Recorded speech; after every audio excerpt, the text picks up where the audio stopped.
শুভ সন্ধ্যা। সুপ্রিয় শিক্ষার্থী বন্ধুরা এবং শ্রদ্ধেয় অভিভাবক মণ্ডলী ও দেশবরেণ্য সেরা শিক্ষক মহোদয়, যারা এই মুহূর্তে লাইভে আছেন, দেখছেন, শুনছেন এবং যারা হয়তো কোনো এক সময় দেখে নেবেন লাইভটি, আপনাদের সকলকে রংপুর অনলাইন স্কুলের পক্ষ থেকে স্বাগত জানাচ্ছি। প্রিয় শিক্ষার্থী বন্ধুরা, দেশের এই ক্রান্তি লগ্নে আমরা সকলেই ঘরে অবস্থান করব এবং আমরা আমাদের যে লেখাপড়ার যে বিষয়টি আছে সেই বিষয়টি যথাসহিত যথা নিয়মে প্রতিদিন করার চেষ্টা করব। প্রিয় শিক্ষার্থী বন্ধুরা, আমরা আমাদের কাজে ফিরে যাই। নিশ্চয়ই তোমরা স্ক্রিনে দেখতে পাচ্ছ আজকের বিষয়টি হচ্ছে শ্রেণী নবম ও দশম থেকে বিষয় গণিত অধ্যায় 13-1 থেকে সমান্তর পর্ব 2। এই সমান্তর পর্ব 2 আলোকে আমরা একটি সৃজনশীল প্রশ্ন বোর্ডে লিপিবদ্ধ করেছি এবং ক নম্বর প্রশ্ন উল্লেখ করেছি। আমরা এই প্রশ্নটির সমস্যার সমাধান করব এই সৃজনশীল প্রশ্নের আলোকে। তো শিক্ষার্থী বন্ধুরা, তোমরা যারা আছো আমার সাথে এই লাইভে যতক্ষণ আমি আছি ততটুকু সময় থাকার চেষ্টা করো, এই প্রত্যাশা কামনা করি তোমাদের সকলকে। এবং আমি যে বিষয়টি আজকে আলোচনা করতেছি সেই বিষয়টি শেয়ার করার চেষ্টা করো। ধন্যবাদ। তো শিক্ষার্থী বন্ধুরা, আমরা আমাদের সৃজনশীল প্রশ্নের উদ্দীপকটি একটু পড়ে নেই, অর্থাৎ স্টেমটি পড়িয়ে নেই। 9 + 7 + 5 .. ধারাটির n সংখ্যক পদের যোগফল -144 অর্থাৎ -144 দেওয়া আছে। আমরা এই তথ্যটির আলোকে ধারাটির প্রকৃতি ও দশম পদ কত সেটি নির্ণয় করব। তো শিক্ষার্থী বন্ধুরা, আমি একটি ধারা উল্লেখ করি, কারণ প্রশ্নের সমাধান যাচ্ছে। 2 + 4 + 8 .. যদি লেখা হয় +20। বন্ধুরা, আসলে এটি লক্ষ্য করি যে 2 + 4 + 8 +... এই ধারাটির মধ্যে আমরা কি দেখতে পাচ্ছি?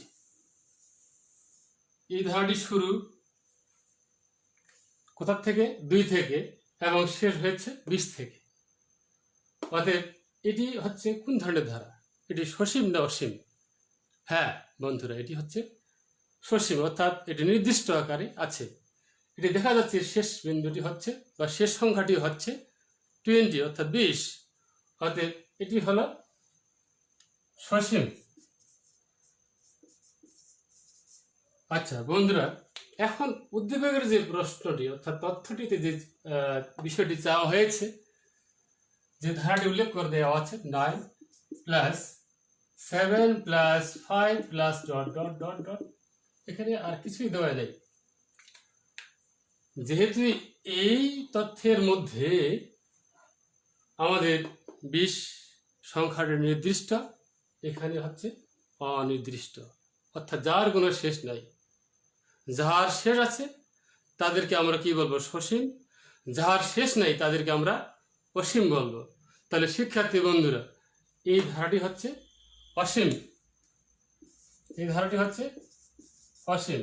তাহলে এখন শিক্ষার্থী বন্ধুরা, আমাদের ক নং প্রশ্নের যে বিষয়টি ছিল সেটি হচ্ছে ধারাটির প্রকৃতি। তো ধারাটির প্রকৃতি আমরা এখান থেকে তথ্যের আলোকে এবং এই যে প্রশ্নে দুইটা তথ্য দেওয়া আছে, এই তথ্য দুইটার আলোকে আমরা বলতে পারি কোনটি সসীম কোনটি অসীম। তাহলে এইটি হলো, এই প্রশ্নটি হলো সসীম, অর্থাৎ এই ধারাটি হচ্ছে সসীম আর এই ধারাটি হচ্ছে অসীম। অতএব বন্ধুরা, আমাদের ক নং প্রশ্নের ধারাটির প্রকৃতি যেটি আমাদের এখানে উল্লেখ করা আছে, অর্থাৎ উদ্দীপক উল্লেখ করা আছে, এটি হলো অসীম। তাহলে আমরা বলবো যে ধারাটির প্রকৃতি অসীম। ধন্যবাদ শিক্ষার্থী বন্ধুরা, হয়তো নিশ্চয়ই তোমরা বুঝছো বিষয়টি। তো আমরা লিখব ধারাটির প্রকৃতি অসীম।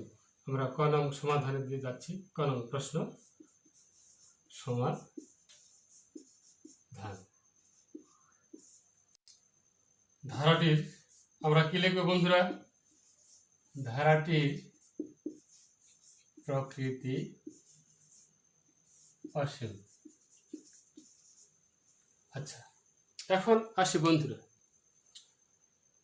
আমাদের এই ধারাটির প্রকৃতি দেখা হয়ে গেল। এখন আসি যে দশম পদ কত। এই দশম পদ নির্ণয় করতে গেলে বন্ধুরা, পূর্বের ক্লাসগুলোতে আমরা দেখেছি যে n তম পদ সমান a plus n minus 1 into D. এটি আমরা জানি, তোমরাও সকলেই জানো নিশ্চয়ই বন্ধুরা, এটি তোমরাও জানো, আমরা সকলেই জানি। তো এই সূত্রের আলোকে আমরা দশম পদ কত সেটি নির্ণয় করব। আমাদের দশম পদ যদি উল্লেখ করে দেওয়া হয়, অর্থাৎ n 1 হতে পারে, 2 হতে পারে, 3 হতে পারে, 4, 5, 6, 7, 8, 9, 10, অর্থাৎ n এর জায়গায় যদি আমরা 10 ধরি, তাহলে আমরা এখানে n এর মান 10 বসিয়ে দিয়ে আমরা এই অঙ্কটি এর সমাধানটি আমরা করতে পারছি। তো বন্ধুরা, এখন লিখি, দেওয়া আছে প্রথম পদ এর সমান আমাদের 9 দেওয়া আছে। আমরা লিখব সাধারণ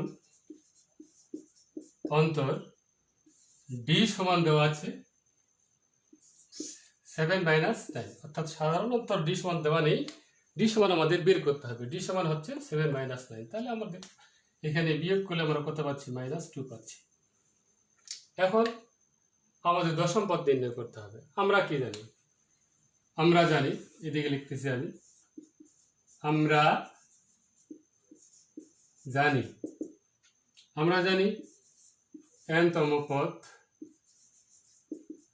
a plus n minus 1 into D. তো শিক্ষার্থী বন্ধুরা, আমরা এই সূত্রটি জানি। এখন আমরা আমাদের যেহেতু দশম পদ কথাটি উল্লেখ করে দেওয়া আছে, আমরা তাহলে n এর জায়গায় কি বসিয়ে দেব? 10 বসিয়ে দেব। তাহলে অতএব দশম পদ অর্থাৎ 10তম পদ লিখি। 10তম পদ সমান এর মান বসিয়ে দেই। এর মান আমরা যেহেতু লিখছি 9 প্লাস n এর মান হচ্ছে কত? 10 বিয়োগ 1, আর ডি এর মান পেয়েছি আমরা কত? -2 ব্র্যাকেটের মধ্যে আমরা লিখলাম। এখন শিক্ষার্থী বন্ধুরা, 9 প্লাস আমরা এই অংশটুকু কাজ করব। তো বন্ধুরা একটু লক্ষ্য করি, 10 থেকে যদি 1 বাদ দিই তাহলে পাচ্ছি কত? 9 পাচ্ছি। 9 এর সাথে যদি 2 গুণ করি কত পাবো আমরা? 9 দিয়ে 18 পাবো। 9 দিয়ে কত পাবো? 18। তো বন্ধুরা একটু আমরা এখানে কাজটি করে ফেলি আগে। যেহেতু আমাদের এখানে সংখ্যাটি কত আছে? 10, তাহলে এখানে 9 লিখলাম। 9 এর সাথে এখন আমরা 2 গুণ আকারে লিখি, তোমাদের বুঝতে সুবিধা হবে।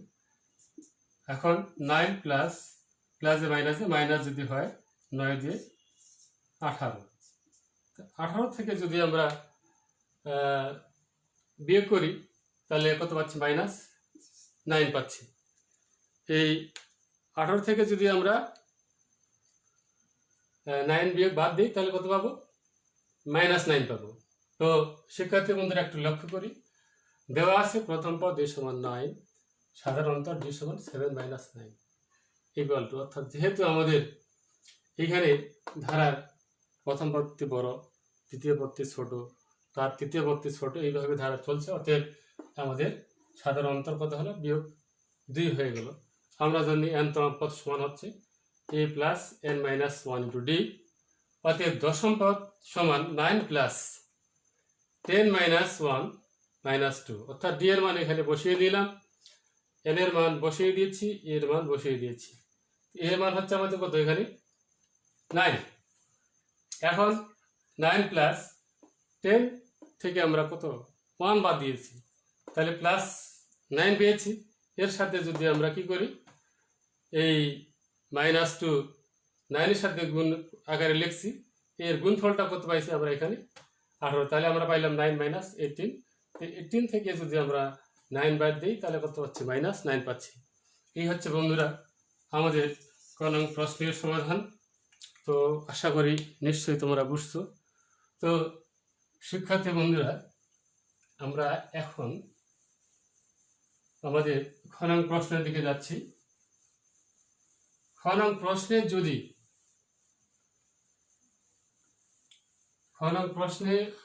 প্রশ্নটি উল্লেখ করি, খ নং প্রশ্নটি হচ্ছে ধারাটির কততম পদ? প্রশ্নটি উল্লেখ করি, ধারাটির কততম পদ? -11। আমরা এখন খ নং প্রশ্নে যাচ্ছি। খ নং প্রশ্ন, ধারাটির কততম পদ? -11।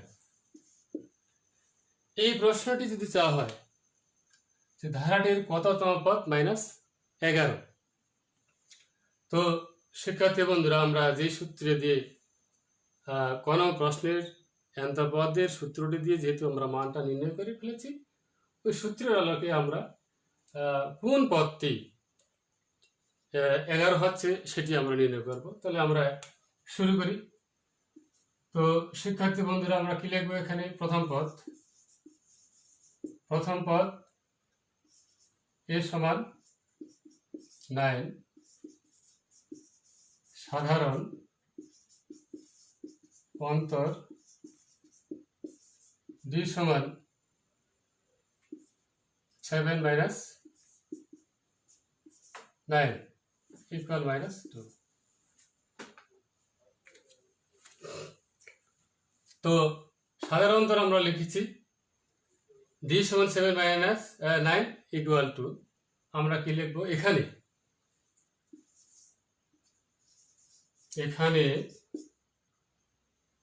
আমরা জানি n-তম পদ সমান, আমরা যদি ধরি আমাদের -11। তো শিক্ষার্থী বন্ধুরা, n-তম পদ এখানে যেহেতু উল্লেখ করা নাই, কোন পদটি হচ্ছে -11 অর্থাৎ -11, এখানে আমরা ধরে নিলাম যে n-তম পদটি হচ্ছে -11।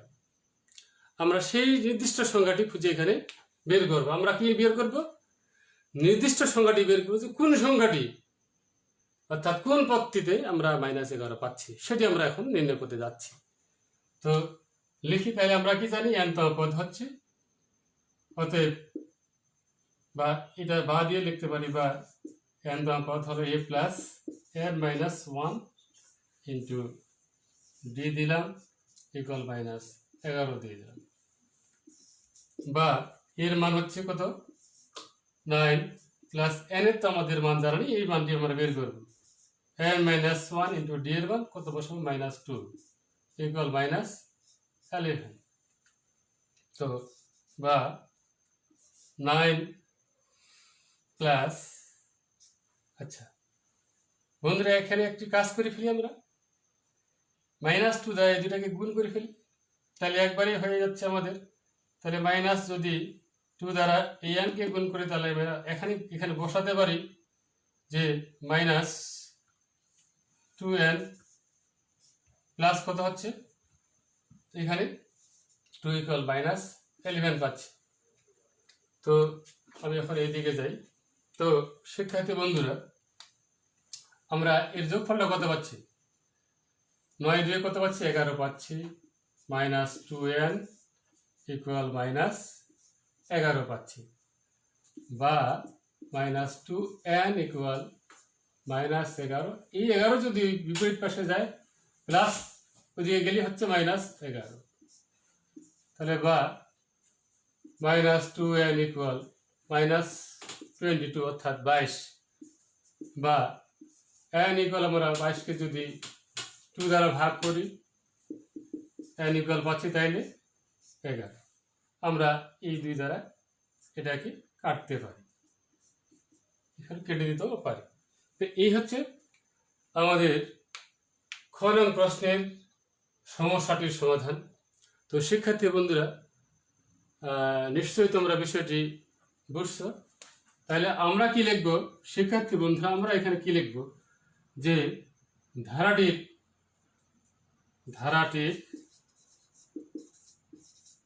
11তম পদ সমান কত? 11তম পদ -1, 11। 11তম পদ -11 এভাবে লেখা যাবে। এই হচ্ছে আমাদের খ নং প্রশ্নের সমস্যাটির সমাধান। তো শিক্ষার্থী বন্ধুরা, আমি প্রশ্নটি আবার একটু পুনরাবৃত্তি করছি। তো আমরা সকলে একটু মিলিয়ে নেওয়ার চেষ্টা করো। সমাধান: প্রথম পদ a = 9, সাধারণ অন্তর d = 7 - 9 = -2। তো এখানে n তম পদ সমান আমরা কি ধরছি? 11 ধরছি, যেহেতু এখানে পদটি উল্লেখ করা নেই, n এর কোনো নির্দিষ্ট সংখ্যা নেই বা নির্দিষ্ট মান নেই, এই জন্য ওই মানটি আমরা ধরে নিলাম এখানে, যে এইটি হলো আমাদের n-তম পদ। তো n-তম পদের সূত্র আমরা জানি প্লাস n - 1 × d = -11। এর মান বসিয়েছি, n এর মান তো নেই, তারপর d এর মান এখানে আমরা বসিয়ে দিয়ে দিলাম। এরপরে আমরা কি করলাম শিক্ষার্থী বন্ধুরা? আমরা এরপরে এই জায়গায় যে কাজটি করছি সেটি হচ্ছে এই 9 লিখিয়েছি, -2 দ্বারা এই n কে গুণ করে প্লাস -2n +2 = -11। আমাদের এইদিকে 9 এবং 2 যোগ করে -11 পাইছি, অর্থাৎ 11 পেয়েছি। তারপর -12 = আমাদের -11। এখন বা 2n সমান আমরা 11 কি করলাম? বিপরীত পাশে নিয়ে গেলাম, বা -2n = -22 অর্থাৎ 22। এখন আমরা n = 22কে যদি 2 দ্বারা ভাগ করি, তাহলে n = কত পাচ্ছি? 11 পাচ্ছি। অতএব n = কত পেলাম? 11 পেলাম। অতএব ধারাটির 11তম পদ হচ্ছে -11। তো শিক্ষার্থী বন্ধুরা, নিশ্চয়ই তোমরা এই খ নং প্রশ্নের সমস্যাটির সমাধান বুঝতে পেরেছ। আশা করি এই রকম ধরনের সমস্যাগুলো যদি এসে থাকে তোমাদের, বা তোমাদের পরীক্ষার খাতায় যদি বা প্রশ্নের মধ্যে যদি এরকম ধরনের সমস্যাগুলো আসে, আমি এখানে 11 লিখেছি, যদি 11-এর জায়গায় আমি যদি এখানে 12 লিখতাম বা 21 লিখতাম, 31 লিখতাম, ঠিক একইভাবে আমরা প্রথম পদ সাধারণ অন্তর লিখি, এই n-তম পদের সূত্র দিয়েই আমরা এইভাবে যেভাবে আমরা প্রশ্নটি সমাধান করেছি, ঠিক সেভাবে আমরা কি করব? এর মানটি নির্ণয় করব। তো শিক্ষার্থী বন্ধুরা, এই হচ্ছে আমাদের খ নং প্রশ্নের সমস্যাটির সমাধান। আশা করি নিশ্চয়ই তোমরা বুঝছো। এখন বন্ধুরা, আমরা আরেকটি প্রশ্নের দিকে যেতে যাচ্ছি। প্রশ্নটি গ নম্বর। এখানে উদ্দীপকে আমাদের বলা আছে যে 9 + 7 + 5 + .. ধারাটির m সংখ্যক পদের যোগফল। -144 এটি আমাদের দেওয়া আছে। তো গ নং প্রশ্নে যদি বলা হয় ধারাটির বা তথ্য হতে n এর মান নির্ণয় করো। তথ্য থেকে যদি বলা হয় ধারাটির n এর মান নির্ণয় করো, বা প্রদত্ত ধারাটির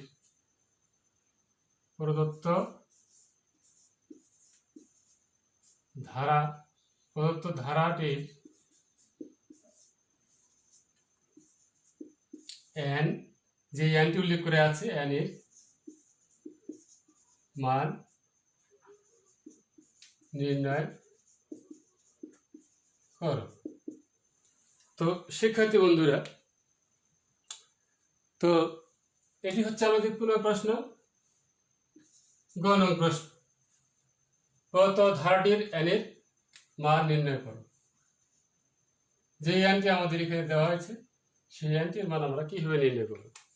তো শিক্ষার্থী বন্ধুরা, পূর্বেই ক্লাসে আমরা জেনেছি যে সমষ্টি সূত্রটি হচ্ছে n/2 × 2a + n-1 × d।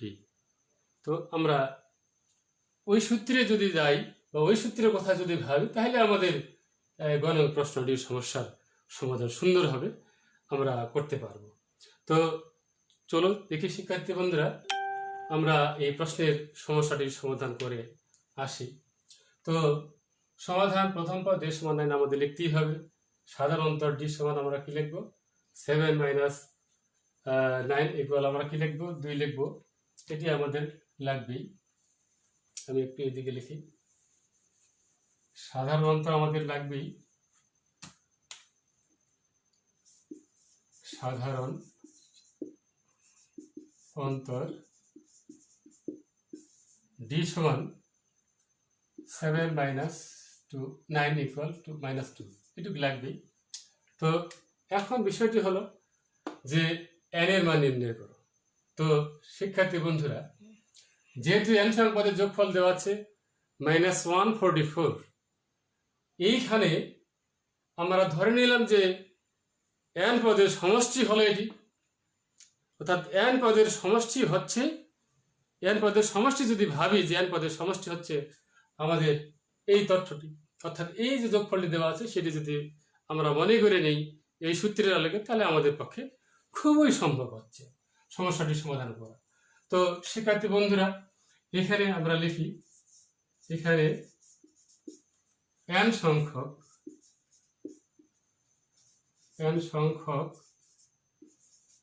পদের সমষ্টি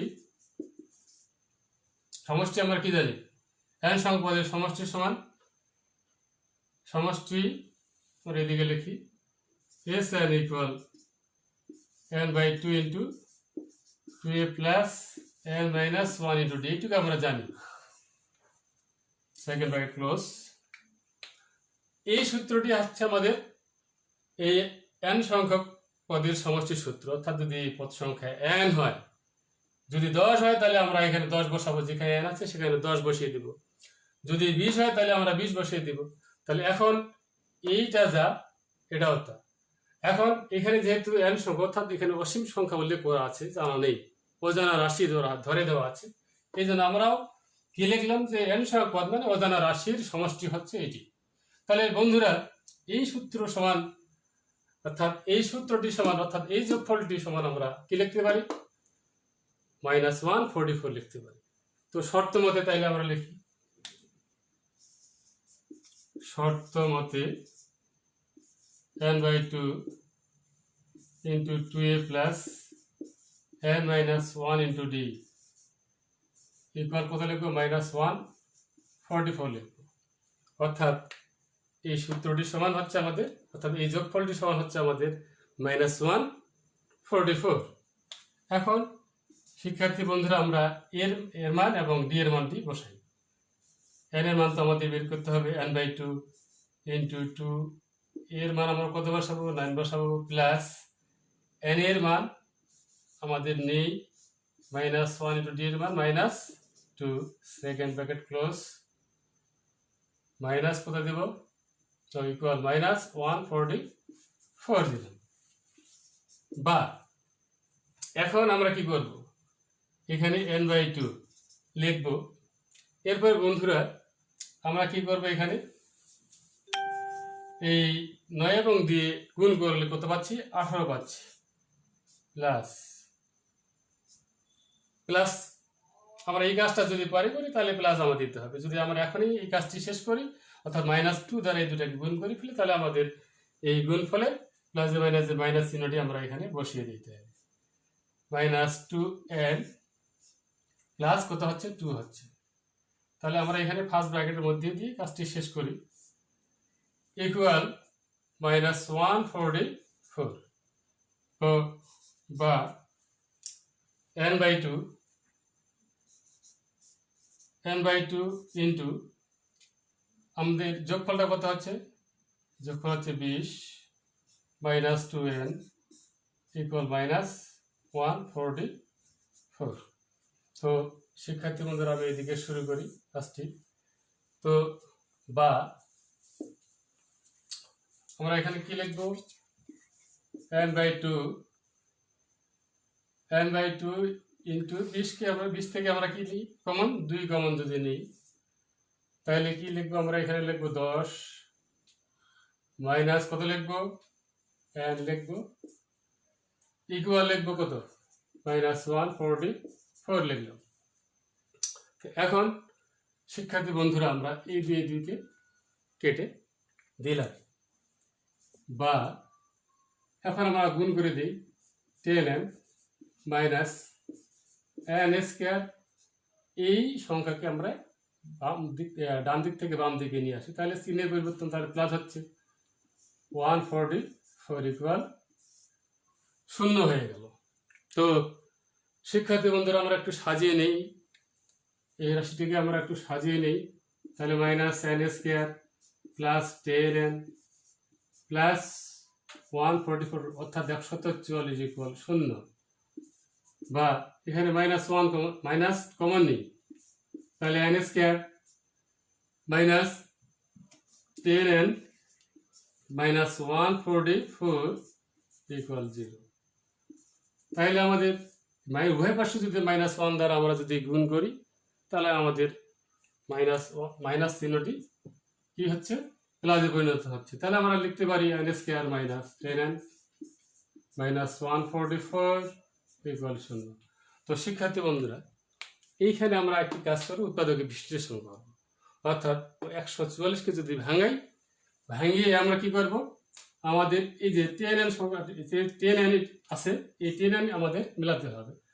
144কে যদি আমরা ভেঙে লিখি তাহলে কত পাচ্ছি, 72 36 আবার যদি 18। তো শিক্ষার্থী বন্ধুরা আমাদের গুণফল কিন্তু হয়ে গেল এখানে, আর উৎপাদক যদি আমরা না করি সমস্যা নেই। তাহলে 2 দিয়ে 4, 4 দিয়ে 8, 18 এবং 8 যদি গুণ করি তাহলে আমরা 144 পাচ্ছি। তো এখন আমরা এখানে কি করি, বা n square minus 18n plus 8n minus 144 equal 0। তো শিক্ষার্থী বন্ধুরা নিশ্চয়ই তোমরা উৎপাদক বিশ্লেষণ সকলেই সুন্দরভাবে পারো। এই সূত্রে উৎপাদক বিশ্লেষণের সাহায্যে আমরা কি করছি, এটি আমরা লিখেছি। এখন আমরা এই দুই রাশির মধ্যে আমাদের কি কি কমন হয় সেটি আমরা লিখব।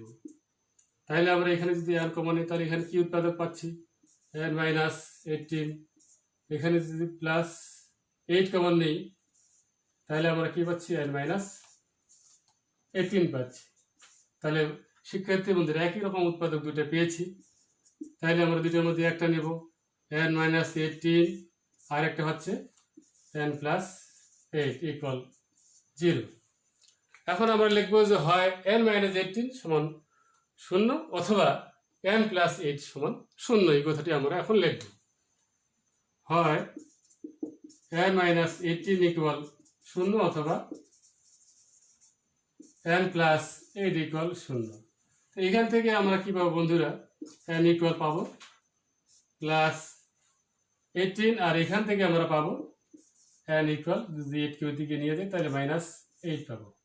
তো এখন আমরা একটু বিষয় লক্ষ্য করি যে আমাদের একটি মান হচ্ছে, একটু ভালো করে লিখি, এটি হচ্ছে -18। তো বন্ধুরা এখানে আমরা দুটি মান পেয়েছি, একটি হচ্ছে ধনাত্মক, একটি হচ্ছে ঋণাত্মক। আমাদের এই মানটি গ্রহণযোগ্য নয়, কিন্তু and not is equal -8 ইহা গ্রহণযোগ্য নয়। তাহলে অ্যান্সার কত হচ্ছে আমাদের? অ্যান্সারটি হচ্ছে 18। এই ছিল আমাদের গ নং প্রশ্নের যে বিষয়টি উল্লেখ করা আছে, সেই প্রশ্নের সমস্যাটির সমাধান। তো শিক্ষার্থী বন্ধুরা, এইভাবে আমরা এরকম ধরনের সমস্যার সমাধানগুলো করতে পারবো। তো একটু মিলিয়ে নিই। তো প্রথম পদ a সমান 9, সাধারণত d সমান 7 - 9 ইকুয়াল টু, এটি আমাদের লাগবেই। এখানে n সংখ্যক পদের সমষ্টি হচ্ছে Sn equal n/2 into 2a plus n - 1 2d, যেটি তোমরা সকলেই জানো। তো শর্ত মতে আমরা কি লিখছি? এটি সমান, এখানে কত দেওয়া আছে? -144 দেওয়া আছে, আমরা লিখেছি। তো Sn equal n/2 into 2a plus n - 1 2d, এটি আমরা শর্ত মতে দিয়ে লিখলাম। তারপরে আমরা -144 লিখলাম। তা আমাদের দুইটা অংশ মিলে গেল। এখন এই অংশটি থেকে আমরা n এর মান নির্ণয় করব। তো শিক্ষার্থী, এরপরে আমরা এখানে কি করছি? n/2 ইন্টু, এখানে এর মান বসিয়েছি, এখানে এটার মান নেই, d এর মান বসিয়েছি -2। এরপরে এই জায়গায় আমাদের n/2 অপরিবর্তনীয়, অর্থাৎ পরিবর্তন হবে না। 9 আর 2 গুণ করছি, কত হয়েছে? 18 হয়েছে। এরপরে -2 দ্বারা যদি এটাকে গুণ করি তাহলে -2n প্লাস কত পাচ্ছি? +2 পাচ্ছি। তো ইকুয়াল আমরা কি পাচ্ছি? আমাদের যেই রাশিটি, অর্থাৎ যে সংখ্যাটি উল্লেখ করে দেওয়া আছে -144, এটি আমাদের লিখতেই হবে। বা এখানে আমরা কি করলাম? 18 এবং 2 কি করছি? যোগ করছি। তাহলে n/2 ইন্টু 18 এবং 2 যোগ করে আমার পেয়েছি কত? 20 পেয়েছি। তারপরে -2n। এরপরে আমরা এই জায়গা থেকে কমন নিয়েছি। আমরা কি কমন নিলাম? 2 কমন নিলাম, অর্থাৎ এটাকে 2 দ্বারা ভাগ যায়, এটাকেও 2 দ্বারা ভাগ যায়, এই জন্য 2 কমন নেওয়া হলো। 2 কমন নেওয়ার পরে এই জায়গা থেকে যখন 2 কমন নিলাম, তখন আমাদের কি হলো? এই n দ্বারা এইটাকে যদি আমরা গুণ করি তাহলে 10n পাচ্ছি, -n²। এই 144কে যদি আমরা বিপরীত পাশে নিয়ে আসি তাহলে সাইনের পরিবর্তন হচ্ছে, যেহেতু মাইনাস বিপরীত পাশে আসলে প্লাস, অর্থাৎ +144 = 0। এখন এই জায়গা থেকে আমরা কি করছি? এই লাইনটাকে সাজিয়ে লিখছি। সাজিয়ে লেখার পরে আমরা এখানে মাইনাস কমন নিলাম। মাইনাস কমন নিলে ব্র্যাকেটের ভিতরে যে সাইনগুলো আছে সেগুলো পরিবর্তন হয়। তা প্লাস থাকলে মাইনাস, মাইনাস থাকলে প্লাস। যেহেতু এখানে প্লাস আছে, অর্থাৎ দুটি চিহ্নই আমাদের কি হলো? দুটি প্রক্রিয়ার চিহ্ন এখানে মাইনাস হয়েছে, সমান 0। এখন উভয় পাশে যদি -1 দ্বারা গুণ করি তাহলে আমরা কি পাচ্ছি? প্লাস পাচ্ছি। তাহলে আমাদের এই রাশিটি দ্বারায় n² - 10n -144 = 0। তো এখন এইটাকে আমরা কি করব? উৎপাদকে বিশ্লেষণ করব। উৎপাদকে বিশ্লেষণ করে আমরা এইভাবে ভেঙে লিখি। উৎপাদকে বিশ্লেষণ করে আমরা কি লিখছি? n² - 18n + 8n -144, এই দুটো থেকে আমরা কমন নিলাম n কমন নিলে আমরা n - 18 পাচ্ছি। এখানে প্লাস, এই দুটো থেকে আমাদের 8 কমন যায়, 8 যদি কমন নিই, অর্থাৎ কমনের ভাগ, এর দ্বারা ভাগ করি তাহলে আমরা n - 18 পাচ্ছি। এখন দুটো উৎপাদক একই রকম, আমরা দুটোর মধ্যে একটা নিলাম। এরপরে আমরা কি করলাম? n + 8 নিলাম, আরেকটি উৎপাদক। এখানে দুইটি উৎপাদক হলো, দুইটি উৎপাদক সমান কি হলো? 0 হলো। হয় n - 18 = 0 অথবা n + 8 = 0। এখান থেকে আমরা n এর মান কত পেয়েছি? +18 পেয়েছি, আর এখানে n = -8 পেয়েছি। তো কিন্তু n not is equal -8, অর্থাৎ এই মানটি ঋণাত্মক, কারণ পদ কখনো ঋণাত্মক হতে পারে না। ওই জন্য এই মানটি গ্রহণযোগ্য হবে না। তো ইহা গ্রহণযোগ্য নহে, তাহলে আমাদের অ্যান্সারটি দাঁড়াচ্ছে হচ্ছে কত? 18। তো শিক্ষার্থী বন্ধুরা, এই হচ্ছে আমাদের গ নং প্রশ্নের সমস্যাটির সমাধান। আশা করি তোমরা সুন্দরভাবে বিষয়টি বুঝতে পেরেছ। তো শিক্ষার্থী বন্ধুরা, আমি এখন তোমাদের একটা বাড়ির কাজ দিচ্ছি, আমি আর বেশি সময় নিচ্ছি না। তো বাড়ির কাজটি তোমরা অবশ্যই খাতায় লিখে বাড়িতে বসে বসে এই নিয়মের আলোকেই করার চেষ্টা করবা। আশা করি ভবিষ্যতে এরকম ধরনের প্রশ্নের সমাধানের জন্য তোমাদের কাজে লাগবে। তো বাড়ির কাজ লিখি, বাড়ির কাজ। তো শিক্ষার্থী বন্ধুরা, এখানে বাড়ির কাজ ছিল এখানে উদ্দীপক ছিল 9 + 7 + 5। আমি একটু চেঞ্জ করে দিই, বাড়ির কাজ দিই কত? 15 দিই, 15 দেব। 15 + 20 + 25 প্লাস ডট ডট ধারাটির একই ধরনের প্রশ্ন। ধারাটির n সংখ্যক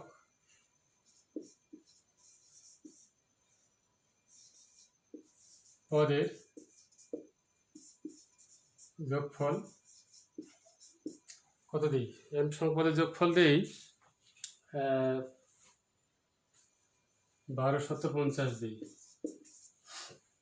তো এই উদ্দীপক হলো এটি, সিস্টেম হলো এটি। তো ক নং প্রশ্ন, ধারাটির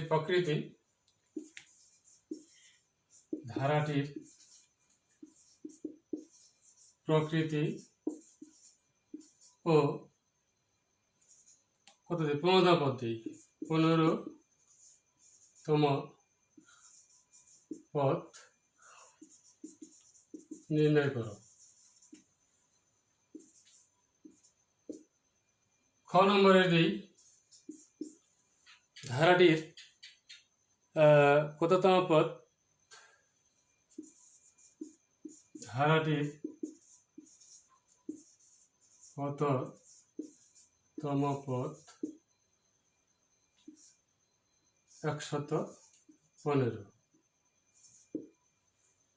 কততম পদ? 115, এটি যদি চাওয়া হয়। এবং গ নম্বর উল্লেখ করি, প্রদত্ত ধারা থেকে n এর মান নির্ণয় করো। তো শিক্ষার্থী বন্ধুরা, আমি একটু পড়িয়ে মিলিয়ে নিই কোথাও ত্রুটি আছে নাকি। 15 + 20 + 25 ডট ডট ধারাটির n সংখ্যক পদের যোগফল 1250। ধারাটির প্রকৃতি ও 15তম পদ নির্ণয় করা। খ নং প্রশ্ন, ধারাটির কততম পদ? 115। গ নং প্রশ্নে প্রদত্ত ধারা থেকে n এর মান নির্ণয় করো। এই ছিল বাড়ির কাজ। তো বাড়ির কাজটি তোমরা সবাই সুন্দরভাবে লিখে নিবা এবং বাড়িতে সুন্দরভাবে ঠিক যেই বিষয়ের কথা, যেই তথ্যের আলোকে আজকে আমরা এই সমস্যাগুলোর সমাধান করলাম, ঠিক এই প্রশ্নগুলো ঠিক ওইভাবে করার চেষ্টা করবা। আশা করি তোমাদের কাজে আসবে। তো শিক্ষার্থী বন্ধুরা, এতক্ষণ সাথে থাকার জন্য অসংখ্য ধন্যবাদ ও কৃতজ্ঞতা জ্ঞাপন করছি। এবং সেই সাথে কৃতজ্ঞতা জ্ঞাপন করছি যে সমস্ত শ্রদ্ধাভাজন শিক্ষক মহোদয় এই ক্লাসটি দেখছেন, পর্যালোচনা করেছেন, এবং অভিভাবক মণ্ডলী যারা আছেন তারা এই ক্লাসটি সুন্দরভাবে পর্যবেক্ষণ করেছেন। আপনাদের সকলকে কৃতজ্ঞতা জানাচ্ছি এবং অভিনন্দন জানাচ্ছি। আপনারা এই কমেন্ট বক্সে বিশেষ করে একটু আপনাদের ছোট্ট একটি বাক্য ক্লাস বিষয়ে যদি উল্লেখ করেন, তাহলে আপনাদের এই ছোট বাক্যটি আমাদের জীবনে অনুপ্রেরণা হিসেবে কাজ করবে। সুন্দরভাবে আগামী দিনগুলোতে আমরা ক্লাস পরিচালনা করার জন্য উৎসাহ পাবো, উদ্দীপনা পাবো, এই প্রত্যাশা রেখে আপনাদের সকলকে ধন্যবাদ জানিয়ে শেষ করছি। আপনারা সুস্থ থাকুন, সুন্দর থাকুন। আগামী দিনে আপনাদের সাথে আবারও দেখা হবে। ধন্যবাদ।